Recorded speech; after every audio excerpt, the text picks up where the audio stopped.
അടുത്ത ചോദ്യം ചോദിച്ചോളൂ. അപ്പൊ ഇതിൽ നിന്നൊക്കെ എനിക്ക് ബോധ്യമായത് അങ്ങനെ ഒറ്റക്ക് ബോധ്യമാകരുത്. അല്ല, നിങ്ങൾക്ക് ബോധ്യമാണെങ്കിൽ പറഞ്ഞാൽ മതി. അതെ, നമുക്ക് ഉണ്ടാക്കും ബോധ്യം.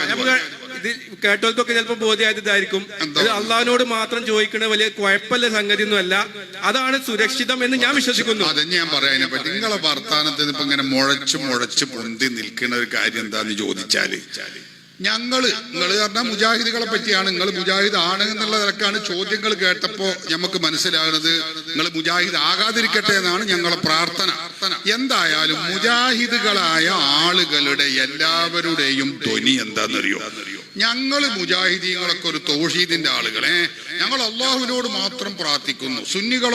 സുന്നികളായ നിങ്ങൾ മുഹ്യിദ്ദീൻ ഷെയ്ഖിനോട് തന്നെ പ്രാർത്ഥിച്ചുകൊണ്ടേയിരിക്കുകയാണ്. നിങ്ങൾ അള്ളാഹുവിനോട് ദ്വാരക്കുന്ന പരിപാടി തന്നെ ഇല്ല എന്ന ഒരു തെറ്റായ ധാരണയും ഒരു ധ്വനിയും ഉണ്ടാക്കാൻ ബോധപൂർവം മുജാഹിദുകൾ ശ്രമിക്കുകയാണ്. ഞങ്ങൾ എല്ലാവരും ഉറക്കെ പ്രഖ്യാപിക്കുന്നു, ഇത് ശുദ്ധ അസംബന്ധമാണ്. ഇവിടെ അല്ലാഹു ജല്ല വഅല നമ്മെ സൃഷ്ടിച്ച് സംരക്ഷിച്ച് പരിപാലിച്ച് നിയന്ത്രിച്ചു കൊണ്ടിരിക്കുന്ന മുദബ്ബിറുൽ ആലമായ കരുണാവാരിധിയായ അല്ലാഹു ജല്ല വഅല പടച്ച തമ്പുരാൻ ആ അള്ളാഹുവിനോട് ദുആ ചെയ്യുന്നത്, ഏറ്റവും കൂടുതൽ ദുആ ചെയ്യുന്നത് ഇവിടത്തെ സുന്നികളാണ് എന്ന് നിങ്ങൾ മനസ്സിലാക്കണം. ഞങ്ങള് സുബ്ഹിക്ക് എഴുന്നേറ്റ് കഴിഞ്ഞാൽ തന്നെ അല്ലാഹുമ്മ അൽഹംദുലില്ലാഹില്ലദീ അഹ്യാനാ ബഅദമാ അമാതനി അല്ലെങ്കിൽ അമാതനാ വഇലൈഹിൻ നുശൂർ എന്ന് പറഞ്ഞ് അല്ലാഹുവിന്റെ നാമം ഉച്ചരിച്ചാണ് ഞങ്ങൾ എഴുന്നേൽക്കുന്നത്. എന്നിട്ട് ബാത്റൂമിൽ പോകുമ്പോ അല്ലാഹുമ്മ ഇന്നി, പിന്നെ അവിടുന്ന് ഇറങ്ങുമ്പോ ഗുഫ്റാനക്കൽ ഹംദുലില്ലാഹില്ലദീ, ഒക്കെ അള്ളാഹുവാണ്. അല്ലാഹുമ്മ ത്വഹിർ ഖൽബി എന്ന് പറഞ്ഞ അള്ളാഹു. ഇതൊക്കെ ബാത്റൂമത്തെ ചെറിയ പ്രാഥമിക പ്രവർത്തനങ്ങൾ ചെയ്യുമ്പോഴൊക്കെ, അത് കഴിഞ്ഞ് പുറത്തിറങ്ങുമ്പോഴും നമ്മൾ പറയുന്നത് അള്ളാഹുവിനോടാണ്. പിന്നെ ഞങ്ങൾ നിസ്കരിക്കാതിരിക്കുകയാണ്, അപ്പോഴും അള്ളാഹുവിനോടാണ്. അല്ലാഹു അക്ബർ എന്ന് പറഞ്ഞിട്ടാണ് തുടങ്ങുന്നത്. പിന്നെ നിസ്കാരത്തിലുള്ള മുഴുവൻ നേട്ടവും അള്ളാഹുവിനോടാണ്. സുബ്ഹി നിസ്കാരത്തിലെ 2 റക്അത്തിൽ എത്ര തവണയാണ് റബ്ബി, അല്ലാഹുമ്മ റബ്ബന റബ്ബി, എത്ര തവണയാണ് ഞങ്ങൾ അള്ളാഹുവിനോട് ദ്വാരക്കുന്നത് എന്നറിയോ?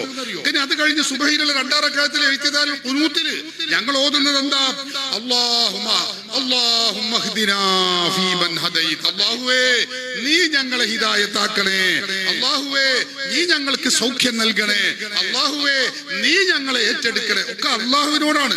അങ്ങനെ നിസ്കാരം കഴിഞ്ഞു. നിസ്കാരം കഴിഞ്ഞ് ഞങ്ങൾ ദിക്റും സ്വലാത്തും കഴിഞ്ഞാൽ പിന്നെ ദുആ ഉണ്ട്. അതാരോടാ? അല്ലാഹുവേ അല്ലാഹുമ്മ റബ്ബനാ അല്ലാഹുമ്മ. സുബ്ഹി നിസ്കാരം കഴിഞ്ഞിട്ടുള്ളൂ, അപ്പോഴേക്ക് എത്ര തവണയാണ് ഇപ്പോ ഞങ്ങൾ അള്ളാഹുവിനോട് വിളിച്ച് ദുആ എടുക്കണമെന്ന് അറിയോ? അത് കഴിഞ്ഞു. പിന്നെ ഞങ്ങൾ ദുആ നിസ്കരിക്കുന്നു. ആ ദുആ നിസ്കാരം കഴിഞ്ഞാലും നിസ്കാരത്തിലും അള്ളാഹുവിനോടാണ്, അത് കഴിഞ്ഞാലും ദുആ അള്ളാഹുവിനോടാണ്. അങ്ങനെ 5 വഖത്ത് നിസ്കാരം. ആ നിസ്കാരത്തിന്റെ ശേഷമുള്ള 5 വഖത്തിന്റെ ശേഷമുള്ള കൂട്ടപ്രാർത്ഥന അതും അള്ളാഹുവിനോടാണ്. ഞങ്ങൾ അല്ലാഹുവേ റബ്ബന അല്ലാഹുമ്മ എന്ന് പറയുമ്പോ മുജാഹിദുകൾ എന്താ ചെയ്യണത്? വല്ല കാരണവശാലും ആ പള്ളിയിലോ അല്ലാത്ത പള്ളിയിലോ വന്നിട്ടുണ്ടെങ്കിൽ മൂടും തട്ടി അവിടുന്ന് എഴുന്നേറ്റ് പോവുകയാണ്. എന്തിന്? അല്ലാഹുമ്മ റബ്ബന എന്ന ദുആ സഹിക്കാൻ പറ്റാ ഓല് എഴുന്നേറ്റ് പോവുകയാണ്. ഇനി ഞങ്ങൾ ഖുനൂത്തിൽ അല്ലാഹുമ്മ ഹ്ദിനാ എന്ന് പറയുമ്പോ അത് ബിദ്അത്തായി പോവാണ്. മുജാഹിദുകളാണോ ഇവിടെ അള്ളാഹുവിനോട് ദുആ ചെയ്യുന്നത്? അതല്ല ലോകത്തുള്ള സുന്നികളാണോ? ബുദ്ധിയുള്ളവർ ചിന്തിക്കണം. ഇനി ദുആക്ക് ഇജാബത്ത് കിട്ടാൻ ഏറ്റവും പ്രധാനപ്പെട്ട ഒരു സമയമാണ് നിസ്കാരത്തിന്റെ ശേഷമുള്ള ഈ പ്രാർത്ഥന. അത് ആ സമയത്തുള്ള ദുആക്ക് മുജാഹിദിനെ കിട്ടുന്നില്ല.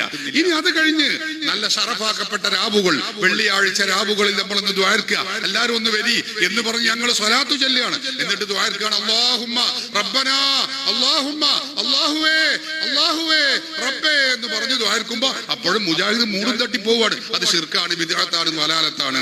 അള്ളാഹുവിനോട് ദ്വാരക്കുന്നതും തെറ്റാണ് എന്ന് പറഞ്ഞു പോവുകയാണ്. നിങ്ങൾ ഓർക്കണം. ഇനി അത് കഴിഞ്ഞു, എന്നാ ഇനി വെള്ളിയാഴ്ച രാവ് വേണ്ട, നമ്മൾക്ക് വെള്ളിയാഴ്ച ഒന്ന് നിസ്കരിക്കുന്നത് ശറഫാക്കപ്പെട്ട സൂര്യൻ ഉദിക്കുന്ന ദിവസങ്ങളിൽ ഏറ്റവും ഷറഫുള്ള അത്യുത്തമമായ ദിവസം വെള്ളിയാഴ്ച ദിവസമാണ്. അന്ന് നമുക്കൊന്ന് ദ്വാരക്കുക, സ്വലാത്ത് ചൊല്ലി അല്ലാഹുമ്മ. അത് ബിദ്അത്താണ്, അത് അനാചാരമാണ്, അരുതരുതേ, ചെയ്യരുതേ. മുജാഹിദ് പറഞ്ഞ് പിന്തിരിഞ്ഞോടുകയാണ്. ഈ ജുമാ നിസ്കാരം കഴിഞ്ഞു, എന്നാ ജുമാക്ക് ശേഷം നമ്മളൊന്ന് ദ്വാരക്കുക അല്ലാഹുമ്മ റബ്ബന. പാടില്ല, അരുതരുതേ, ചെയ്യരുതേ അള്ളാഹുവിനെ വിളിച്ച് ദ്വാർക്കരുത് എന്ന് പറഞ്ഞത് ബിദ്അത്താണെന്ന് പറഞ്ഞ് ഓടുകയാണ്. ഇങ്ങനെ ഷറഫുള്ള രാവുകൾ പരിശുദ്ധ റമളാൻ മാസത്തിൽ 27-ാം രാവ് അല്ലെങ്കിൽ 17-ാം രാവ്, ഇനി അല്ലെങ്കിൽ 1-ാം രാവ്, 2-ാം രാവ്, 30-ാം ദിവസം വരെയുള്ള ഏത് രാവും അവിടെ കൂടി നമുക്കൊന്ന് ദ്വാർക്ക് അള്ളാഹുവിനോട്.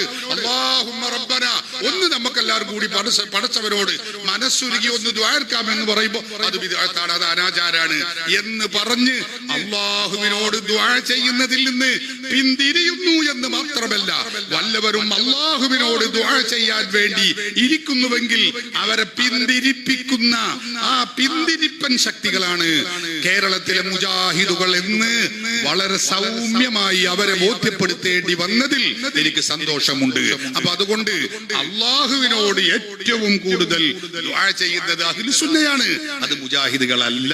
അതുകൊണ്ട് നിങ്ങൾ അള്ളാഹുവിനോട് മാത്രമേ ഞാൻ ദ്വാരക്കുള്ളൂ, ഞാൻ വേറെ എന്നൊക്കെ പറഞ്ഞ് ഞങ്ങളാരും അള്ളാഹിനോട് ദ്വാരക്കാത്ത ഒരാളുകളാണ് എന്നും ഞങ്ങൾ അമ്പിയാക്കളെ ഉലിയാക്കളെ മാത്രം അവരോടാണ് ഞങ്ങളെ ദ്വാ എന്നും പറഞ്ഞ് വരുത്തി തീർക്കാനുള്ള നിങ്ങളുടെ ആ ശ്രമം ഇവിടെ കയ്യോടെ പിടിക്കപ്പെട്ടിരിക്കുന്നു.